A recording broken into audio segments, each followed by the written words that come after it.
എന്താടി? അവൻ കപടദേഷ്യത്തോടെ അവളുടെ മുഖത്തേക്ക് നോക്കി ചോദിച്ചു. എന്താണെന്ന് കാണാൻ വയ്യേ? അതിന് മറുപടിയായി അവൾ തിരികെ അവനെ നോക്കി. അത് തന്നെയാ ചോദിച്ചത്.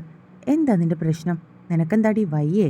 അവൻ ചോദിക്കുന്നത് കേട്ടതും അവളുടെ ഉള്ളംകാലം മുതൽ പെരുപ്പ് കയറാൻ തുടങ്ങി. അവൾ നെറ്റിച്ചുളിച്ചുകൊണ്ട് അവൻ്റെ മുഖത്തേക്ക് നോക്കി.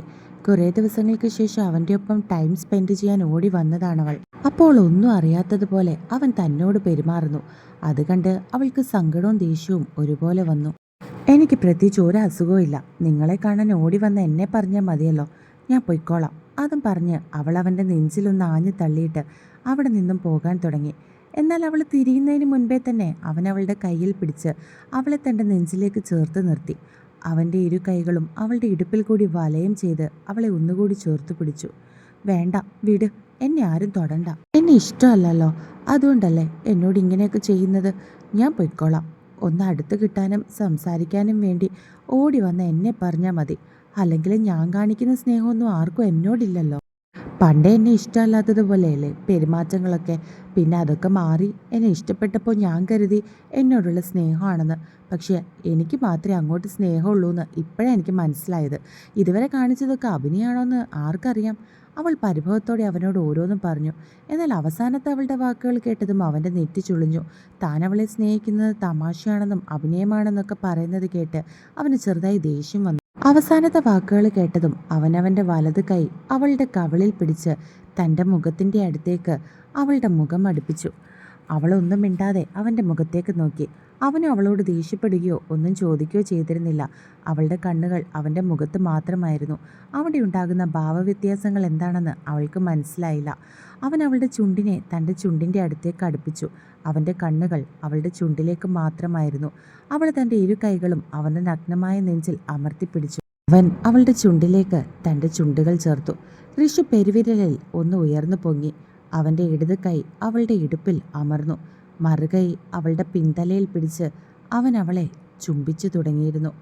ഋഷു കണ്ണുകൾ രണ്ടും അടച്ചു പിടിച്ചു. അവൻ്റെ ചുംബനത്തെ ഏറ്റുവാങ്ങുന്നത് പോലെ. ക്രിസ്റ്റി അവളുടെ ഇരു ചുണ്ടുകളും ഒരുതരം ആവേശത്തോടെ നുണഞ്ഞു. കീഴ്ചുണ്ടും മേൽചുണ്ടും മാറി മാറി നുണയുമ്പോൾ ഋഷുവിൻ്റെ വയറ്റിൽ എന്തൊക്കെയോ ഒരുതരം ഫീലിങ്സ് ഉണ്ടായി. അവൻ്റെ കൈകൾ അവളുടെ ശരീരത്തിൻ്റെ അളവെടുത്തു. അത് അവളിൽ നിന്നും നേർത്ത ശബ്ദങ്ങൾ ഉണ്ടാക്കിയിരുന്നു.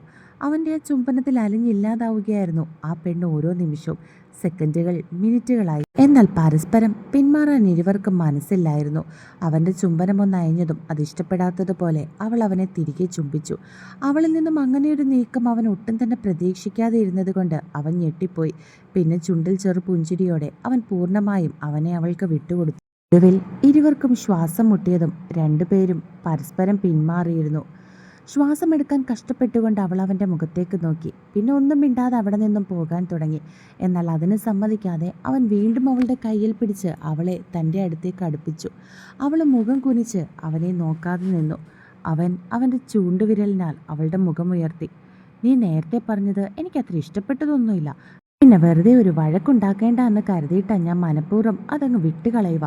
പക്ഷേ ഇനി ഒരു തവണ കൂടി നിന്റെ നാവിൽ നിന്നും അങ്ങനെ ഒരു വർത്തമാനം ഞാൻ കേട്ടാൽ ഇങ്ങനെ ആയിരിക്കില്ല എൻ്റെ റിയാക്ഷൻ.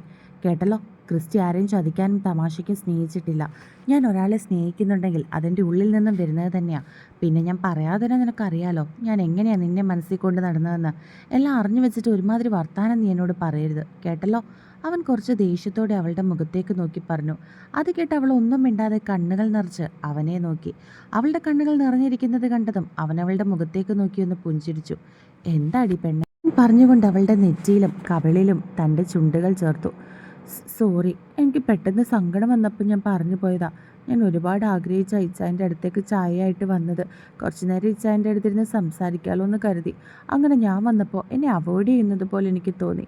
അതുകൊണ്ടാണ് ഞാൻ അങ്ങനെയൊക്കെ പറഞ്ഞത്. അവൾ സങ്കടത്തോടെ അവൻ്റെ മുഖത്തേക്ക് നോക്കി പറഞ്ഞു. അതിന് ഞാൻ നിന്നെ ഒന്നും പറഞ്ഞില്ലല്ലോ. നീ അങ്ങനെ പറഞ്ഞപ്പോൾ ഞാൻ എന്നോട് ദേഷ്യപ്പെട്ടോ? പകരം സ്നേഹിച്ച് വിടുകയല്ലേ ചെയ്തത്? അവൻ വല്ലാത്ത ഭാവത്തോടെ അവളുടെ മുഖത്തേക്ക് നോക്കി ഒരു കൈകൊണ്ട് മീശ പിരിച്ച് ചോദിച്ചു. അപ്പോൾ എന്നോടിപ്പോൾ ദേഷ്യപ്പെട്ട് സംസാരിച്ചതോ? അവൾ കുഞ്ഞു കുട്ടികളെപ്പോലെ പരിഭവത്തോടെ അവൻ്റെ മുഖത്തേക്ക് നോക്കിയതും അവൻ അവളുടെ മുഖം കണ്ട് ചിരി വന്നു. എടി പെണ്ണെ, അത് ദേഷ്യപ്പെട്ടതാണോ? നീ ഇതുപോലെ ഇനിയും ആവർത്തിച്ച് പറയാതിരിക്കാൻ വേണ്ടി ഞാൻ പറഞ്ഞു തന്നതല്ലേ. അവൻ അവളുടെ കവളിലൊന്ന് പിടിച്ച് വലിച്ചുകൊണ്ട് പറഞ്ഞതും അവൾ വീണ്ടും പുഞ്ചിരിച്ചു. ഇനി എന്നെ ഇങ്ങനെ അവോയ്ഡ് ചെയ്യുന്നത് പോലെ നിൽക്കല്ലേ, എനിക്ക് സഹിക്കാൻ പറ്റില്ല. അതും പറഞ്ഞ് അവൾ അവൻ്റെ നെഞ്ചിലേക്ക് ചാഞ്ഞു. രണ്ട് കൈകൾ കൊണ്ടും മുഖത്തൊരു ചിരിയോടെ അവനവളെ തന്നിലേക്ക് ചേർത്ത് പിടിച്ചു. എനിക്കിഷ്ടമായി. ഒരു കള്ളച്ചിരിയോടെ അവൻ പറയുന്നത് കേട്ടതും അവൾ അവൻ്റെ നെഞ്ചിൽ നിന്നും തലയുയർത്തി അവൻ്റെ മുഖത്തേക്ക് നോക്കി. എന്താ നോക്കുന്നേ? അവൾ നോക്കുന്നത് കണ്ടവൻ ചിരിയോട് ചോദിച്ചു. എന്തിഷ്ടമായെന്നാ? അവൾ മനസ്സിലാകാത്തതുപോലെ തിരികെ ചോദിച്ചു. നീ എനിക്ക് തന്നത് ആ കിസ്, അതെനിക്ക് ഒരുപാട് ഇഷ്ടമായി. ചുണ്ടിനോട് ചേർത്ത് നിന്റെ മാറുകൾ എൻ്റെ നെഞ്ചിൽ. അവൻ ബാക്കി പറയുന്നതിന് മുൻപേ തന്നെ അവൾ അവനെ തടഞ്ഞു. അവൻ കള്ളച്ചിരിയോടെ അവളുടെ മുഖത്തേക്ക് നോക്കി. അവൻ പെട്ടെന്ന് അവൾ പൊത്തിപ്പിടിച്ചിരുന്ന അവളുടെ കയ്യിൽ ചുണ്ടുകൾ ചേർത്ത് ചുംബിച്ചു. ഋഷി പെട്ടെന്ന് നെറ്റിച്ചുളിച്ചുകൊണ്ട് കൈ അവനിൽ നിന്നും വലിച്ചെടുത്തു. ഇനി ഇങ്ങനെ നിന്നാൽ ശരിയാവില്ല. മോള് താഴേക്ക് പോയിക്കോ, ഇല്ലെങ്കിൽ എൻ്റെ കൈകൾക്കും ശരീരത്തിനും ഒക്കെ പണിയാകും. അവൻ ചിരിയോടെ പറഞ്ഞതും അവൾ ഒന്നുകൂടി അവൻ്റെ കവളിൽ ചുണ്ടുകൾ ചേർത്തു. പിന്നെ അവിടെ നിന്ന് ഓടിപ്പോയിരുന്നു. കാന്താരി, അവൻ സ്വയം കവളിൽ കൈവച്ചുകൊണ്ട് ചിരിയോടെ പറഞ്ഞു. വർഗീസിനെ നേരെ പോലീസ് സ്റ്റേഷനിലേക്കാണ് കൊണ്ടുവന്നത്. രഞ്ജിത്ത് ചാർലിയെ വിളിച്ച് കാര്യങ്ങളൊക്കെ പറഞ്ഞു. കുഞ്ഞിനെ കിട്ടിയ കാര്യം ചാർലി നേരത്തെ തന്നെ അയാളെ അറിയിച്ചിരുന്നു. ആദിത്യൻ്റെ പപ്പയുടെ മരണവും അത് വർഗീസ് കൊന്നതാണെന്ന് കേട്ടതും ചാർലിക്ക് വിശ്വസിക്കാൻ തന്നെ കഴിഞ്ഞിരുന്നില്ല. വർഗീസ് കുനിഞ്ഞിരിക്കുകയാണ് സ്റ്റേഷനിൽ. അയാൾക്ക് ഒട്ടും തന്നെ കുറ്റബോധം അയാൾ ചെയ്തതിൽ ഉണ്ടായിരുന്നില്ല എന്നത് അയാളുടെ മുഖത്തു നിന്നും വ്യക്തമാണ്. ഇനിയും അയാൾക്ക് എന്തൊക്കെയോ ചെയ്യാനുണ്ടായിരുന്നു എന്ന് അയാളുടെ മനസ്സ് പറഞ്ഞുകൊണ്ടിരുന്നു. പെട്ടെന്ന് എന്തോ ഓർത്തതുപോലെ അയാൾ അവിടെ നിന്നും ചാടി എഴുന്നേറ്റു. എടോ, എവിടെ പോവാ? അവിടെ ചെന്നിരിക്ക്. പെട്ടെന്നൊരു പോലീസുകാരൻ അയാളെ നോക്കി പറഞ്ഞു. എനിക്ക് സാറിനെ ഒന്ന് കാണണം. അയാൾ അതും പറഞ്ഞ് രഞ്ജിത്തിൻ്റെ ഓഫീസിലേക്ക് പോകാൻ തുടങ്ങി.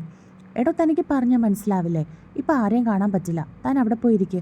ആ പോലീസുകാരൻ വീണ്ടും അയാളെ തടഞ്ഞു വെച്ചുകൊണ്ട് പറഞ്ഞു. എനിക്ക് സംസാരിക്കണം, വിടാൻ. വർഗീസ് ഒരു ഭ്രാന്തനെ പോലെ അവിടെ കിടന്ന് ബഹളമുണ്ടാക്കാൻ തുടങ്ങി. അയാളുടെ ബഹളം കേട്ടതും രഞ്ജിത്ത് അയാളുടെ റൂമിൽ നിന്നും പുറത്തേക്ക് ഇറങ്ങി വന്നു. എന്താ സുരേഷേ, എന്താ പ്രശ്നം? വാ വെക്കുന്ന സൗണ്ട് കേട്ട രഞ്ജിത്ത് സംശയത്തോടെ ചോദിച്ചു. സർ, ഇയാൾ പറഞ്ഞിട്ട് കേൾക്കാൻ കൂട്ടാക്കുന്നില്ല. ഇയാൾക്കിപ്പോൾ സാറിനോട് സംസാരിക്കണമെന്നാണ് പറയുന്നത്. സുരേഷ് രഞ്ജിത്തിനോട് പറഞ്ഞു. വർഗീസിന് എന്താ എന്നോട് സംസാരിക്കാനുള്ളത്? താൻ തെറ്റ് ചെയ്തിട്ടില്ല എന്നാ പറയുന്നതെങ്കിൽ അത് വേണ്ട. സകല തെളിവുകളോട് കൂടിയാണ് തന്നെ അറസ്റ്റ് ചെയ്തിരിക്കുന്നത്. ഇനി ജയിലിൽ പോയി കിടന്ന് ബാക്കിയുള്ള കാര്യങ്ങളൊക്കെ നമുക്ക് പ്ലാൻ ചെയ്യാം. അവിടെ പോയി ഇരിക്കണോ? രഞ്ജിത്ത് ദേഷ്യത്തോടെ അയാളെ നോക്കി പറഞ്ഞു. സർ, എനിക്ക് എൻ്റെ മകളെ കാണണം. അവളെ എനിക്ക് കാണണം. എന്നെ എൻ്റെ വീട്ടിലേക്ക് കൂട്ടിക്കൊണ്ടുപോ. എനിക്കെൻ്റെ മോളെ അവസാനമായിട്ടൊന്ന് കാണണം. അയാൾ രഞ്ജിത്തിനോട് പറഞ്ഞു. മോളോ? അതിന് തനിക്ക് മകളൊക്കെ ഉണ്ടോ? എന്നിട്ടാണോടോ ഒരു അനാഥയായ പെൺകുട്ടിയോട്, അവളുടെ മകളോടും ഇങ്ങനെയൊക്കെ കാണിക്കാൻ തനിക്ക് മനസ്സ് വന്നത്? അവരുടെ സ്ഥാനത്ത് തൻ്റെ മകളെപ്പറ്റി ഒരു തവണയെങ്കിലും താൻ ചിന്തിച്ചിരുന്നെങ്കിൽ തനിക്കിതൊന്നും ചെയ്യാൻ തോന്നില്ലായിരുന്നു. ഒരുപക്ഷെ അവർ രണ്ടുപേരും നിങ്ങളുടെ കയ്യിൽ നിന്നും രക്ഷപ്പെട്ടില്ലായിരുന്നുവെങ്കിൽ ഇന്ന് തൻ്റെ മകളുടെ മരണത്തിൻ്റെ സ്ഥാനത്ത് അവരെ രണ്ടുപേരെയും ആയിരിക്കില്ലേ അവരുടെ വീട്ടുകാർ കാണാൻ പോകുന്നുണ്ടായിരുന്നത്? രഞ്ജിത്ത് പറയുന്നത് കേട്ട് വർഗീസ് അയാളുടെ മുഖത്തേക്ക് നോക്കി. എടോ, താൻ കർമ്മ എന്ന് കേട്ടിട്ടുണ്ടോ? കർമ്മ ഈസ് എ ബൂമറാക്ക്. അറിയുമോ തനിക്കത്? അതാണിപ്പോൾ തൻ്റെ കാര്യത്തിൽ സംഭവിച്ചത്. താൻ എന്താണോ ചെയ്യാൻ നോക്കിയത് അതാണ് തൻ്റെ ജീവിതത്തിൽ തന്നെ തനിക്ക് തിരിച്ചു കിട്ടിയത്. പാവങ്ങളായ ഒരു തെറ്റും ചെയ്യാത്ത അവരെ താൻ കൊല്ലാനും ഉപദ്രവിക്കാനും പ്ലാൻ ഇട്ടപ്പോൾ മുകളിലിരിക്കുന്ന ഈ പ്രപഞ്ചത്തിൻ്റെ സർവേശ്വരൻ മറ്റൊന്നാ പ്ലാൻ ചെയ്തത്. അതാ ഇപ്പോൾ സംഭവിച്ചതും. തനിക്കിപ്പോൾ മനസ്സിലായോ നഷ്ടത്തിൻ്റെ വേദന എത്രത്തോളം കഠിനമാണെന്ന്? അതൊക്കെ അനുഭവിക്കുന്നവർക്ക് മാത്രമേ അറിയുള്ളൂടോ. ഇപ്പോൾ തനിക്ക് അത് മനസ്സിലായി കാണുമല്ലോ അല്ലേ? അയാൾ വർഗീസിനെ നോക്കി ചോദിച്ചു. എന്നാൽ അതിന് അയാൾ മറുപടി ഒന്നും തന്നെ പറഞ്ഞില്ല. താൻ തൽക്കാലം അവിടെ ചെന്നിരിക്കാൻ നോക്ക്. രഞ്ജിത്ത് അയാളെ നോക്കി വീണ്ടും പറഞ്ഞു. ഇല്ല സാർ, എനിക്കങ്ങനെ ഇരിക്കാൻ കഴിയില്ല. എൻ്റെ മകളെ എനിക്ക് അവസാനമായിട്ടൊന്ന് കാണണം. എനിക്കൊന്ന് കണ്ടാൽ മാത്രം മതി. ഞാൻ പിന്നെ കീഴടങ്ങിക്കോളാം. അയാൾ യാചിക്കുന്നത് പോലെ പറഞ്ഞു. എടാ, താനിപ്പോൾ അവിടെ ചെന്നിരിക്കെ. ഞാനത് ആലോചിക്കട്ടെ. തന്നെ തൻ്റെ വീട്ടിലേക്ക് കൂട്ടിക്കൊണ്ട് പോണോ വേണ്ടായോ എന്ന്. താനിപ്പോൾ തൻ്റെ മകളെ കാണാൻ അങ്ങോട്ടേക്ക് ചെന്നാൽ നാട്ടുകാരും വീട്ടുകാരും എല്ലാം കൂടി തന്നെ എടുത്തിട്ട് അലക്കും. രഞ്ജിത്ത് വർഗീസിനെ നോക്കി പറഞ്ഞു. എന്നാൽ അയാൾ അതിന് മറുപടി ഒന്നും തന്നെ പറഞ്ഞില്ല. റിൻസിയുടെ വീട്ടിലെ കാര്യങ്ങളൊക്കെ ചെയ്തുകൊണ്ടിരുന്നപ്പോഴാണ് ആദത്തിന് കോള് വന്നത്. അവൻ്റെ അപ്പൻ്റെ മരണം പറയാൻ വേണ്ടി പോലീസ് സ്റ്റേഷനിൽ നിന്നും വിളിച്ചതായിരുന്നു അവർ. ആദത്തിന് അത് ഒട്ടും തന്നെ വിശ്വസിക്കാൻ കഴിഞ്ഞിരുന്നില്ല. അയാളുടെ ബോഡി ഹോസ്പിറ്റലിലുണ്ടെന്നും ആദം അങ്ങോട്ടേക്ക് ചെല്ലണമെന്നും പോലീസുകാരൻ പറഞ്ഞു. റിൻസിയുടെ വീട്ടിലായിരുന്ന ആദത്തിന് ഒന്നും തന്നെ വിശ്വസിക്കാനോ അതൊന്നും ആക്സെപ്റ്റ് ചെയ്യാനോ കഴിഞ്ഞിരുന്നില്ല. ഇനി ഈ കാര്യം എങ്ങനെ തൻ്റെ മമ്മിയോട് പറയുമെന്നുള്ള സംശയമായിരുന്നു അവന്. അവൻ തൻ്റെ മമ്മിയുടെ അടുത്തേക്ക് ചെന്നു. അവിടെ റിൻസിയുടെ മമ്മിയുടെ അടുത്തായിട്ട് ഇരിക്കുകയായിരുന്നു അവൻ്റെ മമ്മിയും സോണിയും മരിയയും ഒക്കെ. അവൻ അവിടേക്ക് ചെന്ന് നിൽക്കുന്നത് കണ്ട് അവരെല്ലാവരും അവൻ്റെ മുഖത്തേക്ക് നോക്കി. മമ്മി, ഒന്ന് വന്നേ, അവൻ തൻ്റെ മമ്മിയെ നോക്കി പറഞ്ഞു. അവരവിടെ നിന്നും എഴുന്നേറ്റ് തൻ്റെ മകൻ്റെ അടുത്തേക്ക് ചെന്നു. എന്താ അതും? അവർ സംശയത്തോടെ അവനോട് ചോദിച്ചു. നമുക്ക് നമ്മുടെ വീട്ടിലേക്കൊന്ന് പോവാം. ഇവിടെ ഇപ്പോൾ സോണിയും മരിയ ആൻറ്റിയും ഒക്കെ ഉണ്ടല്ലോ. അവൻ അവരെ നോക്കി പറഞ്ഞു. എന്തിനാ മോനെ നമ്മളിപ്പോൾ വീട്ടിലേക്ക് പോകുന്നത്? അതിന് ഇവിടുത്തെ ചടങ്ങുകളൊന്നും കഴിഞ്ഞില്ലല്ലോ. എന്തൊക്കെ പറഞ്ഞാലും അവൾ നിൻ്റെ ഭാര്യയല്ലേ, എൻ്റെ മരുമകളല്ലേ. നമ്മളങ്ങനെ പാതി വഴിയിൽ ഉപേക്ഷിച്ചിട്ട് പോകാൻ കഴിയുമോ? ഒന്നാമത് അവളുടെ പപ്പ പോലും ഇവിടെ ഇല്ല. ആ സ്ഥിതിക്ക് നമ്മൾ ചെയ്യുന്നത് മോശമല്ലേ? നിന്റെ ഭാര്യയല്ലേ അതോ ആ കിടക്കുന്നത്? അവർ തിരികെ അവനെ നോക്കി ചോദിച്ചു. ഒക്കെ ശരിയാ മമ്മി, പക്ഷെ ചില കാര്യങ്ങൾ നമ്മൾ അക്സെപ്റ്റ് ചെയ്തേ പറ്റൂ. അവൻ പറയുന്നത് കേട്ട് അവൾ നെറ്റിച്ചുളിച്ചു. അവൻ എന്താണ് ഉദ്ദേശിക്കുന്നതെന്ന് അവർക്ക് മനസ്സിലായില്ല. അതും മമ്മി പിന്നെ അവൻ എങ്ങനെ അവരോട് കാര്യം പറയുമെന്നുള്ള സംശയത്തോടെ നിന്നു. എന്താ ആദം, നീ എന്താ ഇങ്ങനെ എന്തോ പറയാൻ മടിക്കുന്നത് പോലെ? എന്തെങ്കിലും കാര്യമുണ്ടോ? അവർ അവനെ നോക്കി ചോദിച്ചു. അതും മമ്മി പപ്പ. അവൻ ബാക്കി പറയാൻ നിർത്തി.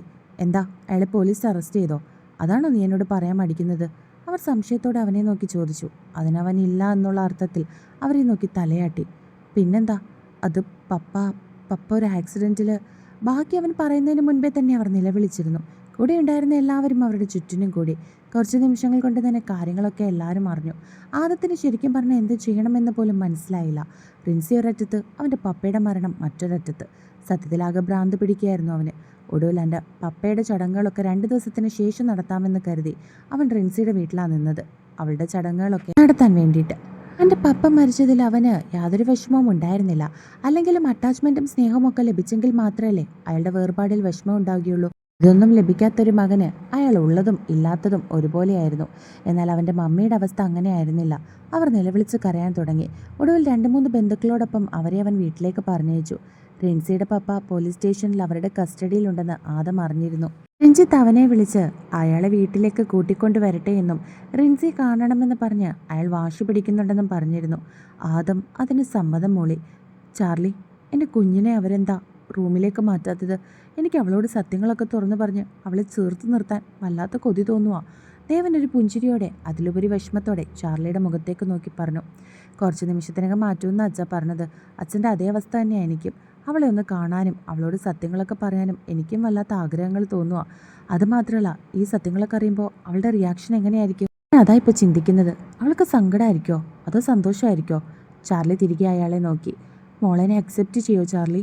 അതോ അവളെ ഉപേക്ഷിച്ചു പോയ അച്ഛനോട് അവൾക്ക് വെറുപ്പും ദേഷ്യമൊക്കെ ആയിരിക്കുമോ? ഇതുവരെ എന്നെ സാറായി കണ്ട് സ്നേഹിച്ചതിനേക്കാൾ ഞാൻ അവളുടെ സ്വന്തം അച്ഛനാണെന്ന് അറിയുമ്പോൾ ഒരുപാട് വെറുക്കുമായിരിക്കും അല്ലേ? ദേവൻ അവൻ്റെ കയ്യിൽ പിടിച്ചുകൊണ്ട് ചോദിച്ചു. എന്നാൽ അതിൻ്റെ ഉത്തരം പറയാൻ ചാർലിക്ക് കഴിഞ്ഞിരുന്നില്ല. അവളുടെ മനസ്സിൽ എവിടെയൊക്കെ ഒരു ആഗ്രഹമുണ്ടായിരുന്നു, തൻ്റെ അച്ഛനെയും അമ്മയൊക്കെ മാറി നിന്നിട്ടാണെങ്കിലും ഒന്ന് കാണണമെന്ന്. എന്നാൽ ഇന്ന് സത്യങ്ങളൊക്കെ അറിയുമ്പോൾ അവൾ എങ്ങനെയായിരിക്കും അതിനെ പ്രതികരിക്കുക എന്നത് അവനെയും കൺഫ്യൂഷനിലാക്കിയിരുന്നു.